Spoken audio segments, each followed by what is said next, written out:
Party కార్యకర్తలకు, మిత్రులకు, print and electronic media వాళ్ళందరికీ ప్రత్యేక ధన్యవాదాలు. ఈరోజు శుభ సందర్భంగా నూతన సంవత్సర శుభాకాంక్షలు అందరికీ. కొత్తగా ఏర్పడిన సంవత్సరం, వచ్చిన నూతన సంవత్సరం కొత్తగా కడా అనే సంస్థని ఏర్పాటు చేసిండు.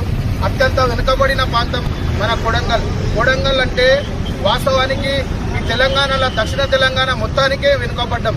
గత 70 ఏళ్ల చరిత్ర తీసుకుంటే చరిత్ర ఇంతవరకు ముఖ్యమంత్రి అయింది ఎవరు లేరు. ఒక షాద్నార్ నుంచి ఒకరు, తర్వాత సెకండ్ టైం రేవంత్ అన్న అయ్యిండు. ప్రత్యేక దృష్టితోటి కొడంగల్ ప్రజలు అభిమానానికి, ప్రేమకు మారు పేరు.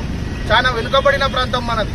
ప్రత్యేక దృష్టితోటి ఎవరి రాజకీయ ఇన్వాల్వ్మెంట్ కాకుండా ఒక గవర్నమెంట్ ఎంప్లాయీ, ఒక ఐఏఎస్ ఆఫీసర్, ఒక కలెక్టర్ని నారాయణ రెడ్డి గారిని నియమించి కడా అంటే కొడంగల్ ఏరియా డెవలప్మెంట్ అథారిటీ, అది వాస్తవానికి రైతులు, కొడంగల్ రైతులు అనేటోళ్ళు